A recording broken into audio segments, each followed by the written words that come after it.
Hello and welcome to Dining with Death.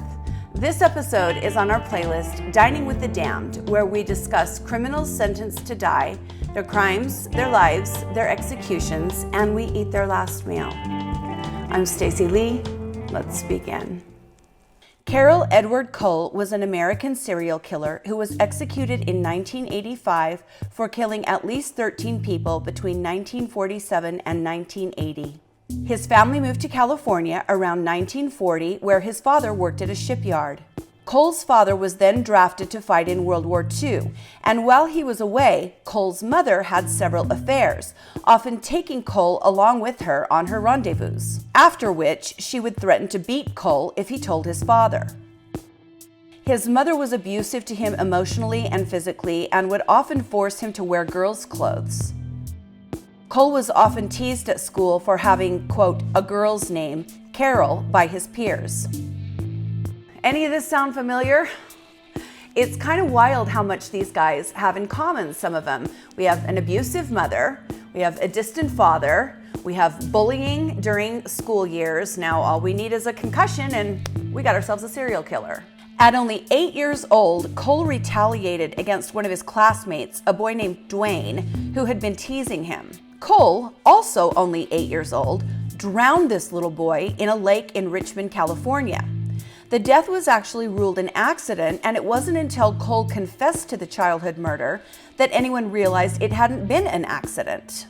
When Cole confessed to it, he said, "I was primed.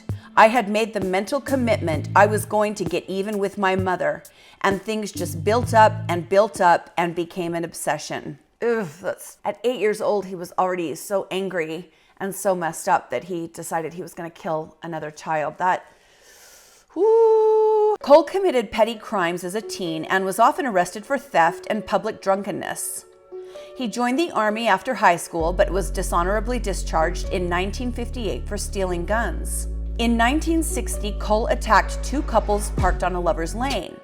After these attacks, he called the police in Richmond, California, and told them that he was plagued with violent fantasies involving strangling women. He was then placed in a mental hospital. He spent about 3 years in institutions where psychiatrists wrote, quote, "He seems to be afraid of the female figure and cannot," I'm paraphrasing here, "perform and must kill her first." So it's just totally fine that they released him after 3 years. That's great. That's perfect. When he was released, he moved to Dallas, Texas to be near his brother. There he met and married a sex worker who was also an alcoholic named Billy Whitworth. 2 years into that marriage, Cole became convinced that his wife was meeting men at a motel, and so to solve that problem, he burned the motel down. The obvious course of action. He was arrested for arson and spent a short time in prison. When he got out, he attempted to strangle an 11-year-old girl while in Missouri. For that, he received only 5 years. It's fine. Everything's fine.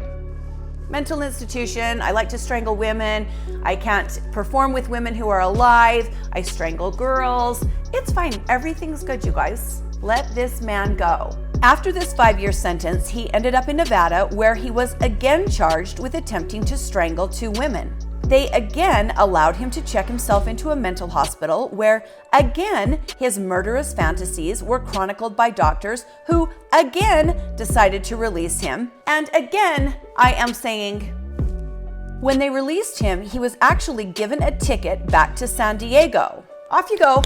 Here's San Diego's problem now. Not long after Cole arrived in San Diego, he picked up S.E.L. Buck in a bar on May 7th, 1971. He strangled her to death and then drove around with her body in the trunk of his car before eventually dumping it. He killed an unidentified woman a few weeks later.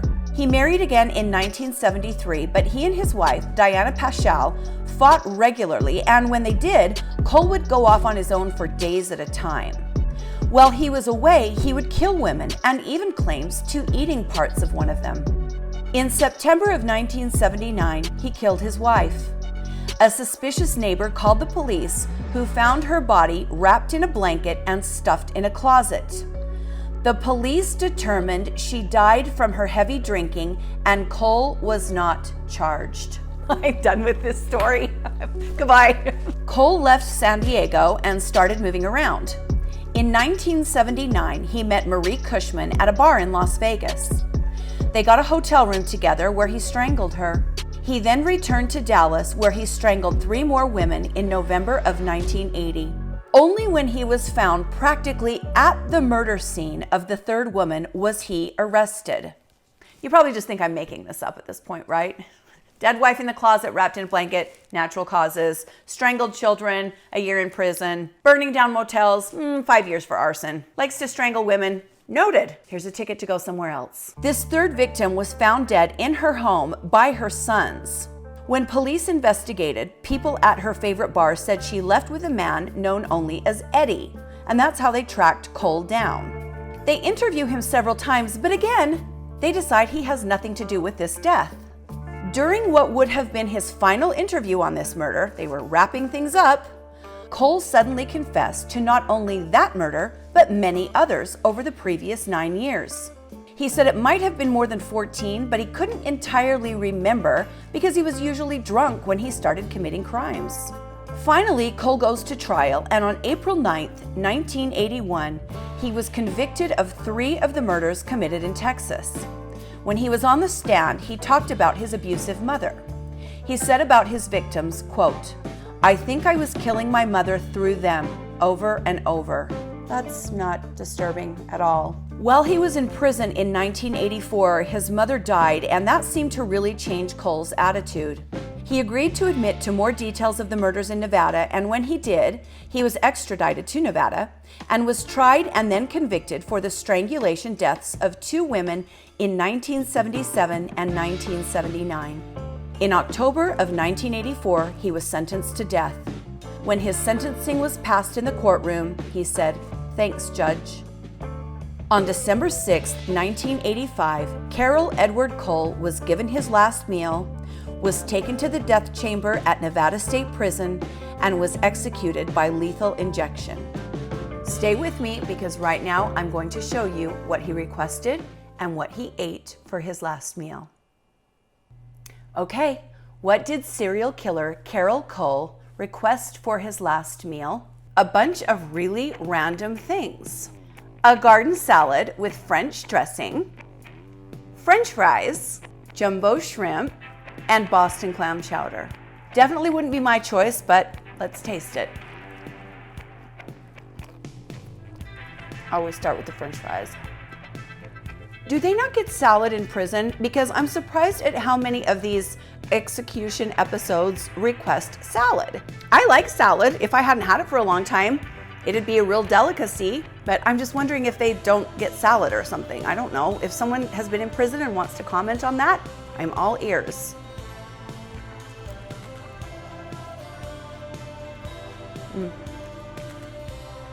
You don't see French dressing a lot anymore, but it's good. Boston clam chowder, full brag, I make killer clam chowder. At our restaurant, you had to get there by like 5:30 on Friday night or it was gone. Full brag.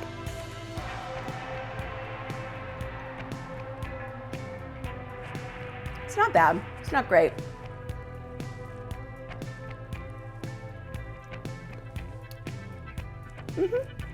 Jumbo shrimp, and I'm having mine with cocktail sauce.